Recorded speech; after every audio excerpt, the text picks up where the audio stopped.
আসসালামু আলাইকুম। দর্শক, এই দেশে আপনি আমি কতটুকু নিরাপদ বলতে পারেন? আমরা তো 24শে জুলাই আন্দোলনে শান্তিতে থাকার জন্য, দেশটাকে নিরাপদ রাখার জন্য হাসিনাকে এই বাংলাদেশ থেকে বিতাড়িত করছি, তাই না? এখন আপনি আমি কি শান্তি আছি? অবশ্যই কমেন্ট বক্সে জানিয়ে যাবেন। দর্শক, চাঁদাবাজের বিরুদ্ধে কথা বলার কারণে এক সাংবাদিককে গলা করছে।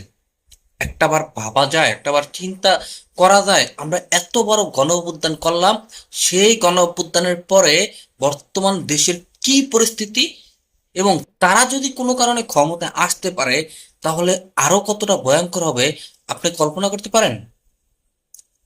দর্শক, গাজীপুরে চাঁদাবাজের বিরুদ্ধে কথা বলায় আসাদুজ্জামান তুহিন নামে এক সাংবাদিককে, তিনি সরাসরি লাইভে এসে চাঁদাবাজের বিরুদ্ধে কথা বলার কারণে তাকে হটাছে। এখন তিনি কিন্তু জানতো না যে তাকে করা হবে। তিনি কিন্তু লাইভে এসে চাঁদাবাজের বিরুদ্ধে কথা বলছে। তিনি ভাবছে যে বাংলাদেশটা চাঁদাবাজ মুক্ত হবে, বাংলাদেশ একটি নিরাপদ রাষ্ট্র হবে। তিনি নিজ দেশের পক্ষে, নিজ দেশের ভালোর জন্য তিনি আজকে কথা বলে তার নিজের জীবনটা তিনি বিলিয়ে দিয়েছেন। এই দেশে এই দেশে ভালো কিছু হওয়া সম্ভব? এবং বর্তমানে এই দেশটাকে কারা এরকম অস্থিতিশীলতা করে রাখছে? আর তাদেরকে কি আপনারা আগামীতে ক্ষমতায় আনবেন? আপনি যদি তাদেরকে আগামীতে ক্ষমতায় আনেন, তারা ক্ষমতায় আসার আগে তারা যেগুলো আমাদেরকে দেখাইছে, তারা ক্ষমতায় আসলে কি হতে পারে, তো এখনো চিন্তা করেন, এখনো সিদ্ধান্ত নেন আগামীতে কাদেরকে ক্ষমতায় আনবেন। এই চাঁদাবাজদের হাতে আজকে শিবিরকে রকাটা বলে, ঠিক আছে, শিবিরকে বলে রকাটা। আচ্ছা, শিবির যদি রটা হয়ে থাকে তাহলে গলা কাট কারা ভাই? একটা মানুষকে গলা করছে চাঁদাবাজের বিরুদ্ধে কথা বলার কারণে, আর তারাই আজকে জামাত শিবিরের বিরুদ্ধে কথা বলে।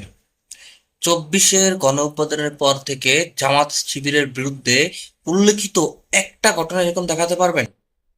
কিছু কিছু ঘটনা সেগুলো মিডিয়ায় গুজব হিসাবে প্রচার করে, সেগুলো সত্যতা প্রত্যেকটা ঘটনায় কিন্তু সত্যতা ভিন্নতা বেরিয়ে আসে। তো এই দেশে আসলে আমার মনে হয় না যে আপনি আমি শান্তিতে থাকতে পারবো।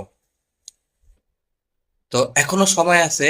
এখনো সঠিক বাংলাদেশটা যাতে সঠিক পথে আটতে পারে, সঠিক পথে চলতে পারে, সেটার জন্য আমাদের যা কিছু করণীয় আমরা তাই করব। এবং আপনারা বিবেকবান, বিবেক বুদ্ধি আছে আপনাদের, সেই বিবেক বুদ্ধি কাজে লাগিয়ে বাংলাদেশটা যাদের হাতে নিরাপদ তাদের হাতে তুলে দেন। তো দর্শক, অবশ্যই আপনাদের মূল্যবান মতামত কমেন্ট বক্সে জানিয়ে দেবেন। আজকের মতো ভিডিও এখানে শেষ করছি, দেখা হবে পরবর্তী অন্য কোনো ভিডিওতে। সেই পর্যন্ত ভালো থাকবেন, সুস্থ থাকবেন এবং চ্যানেলটি সাবস্ক্রাইব করে আমার সাথেই থাকবেন। ধন্যবাদ সকলকে।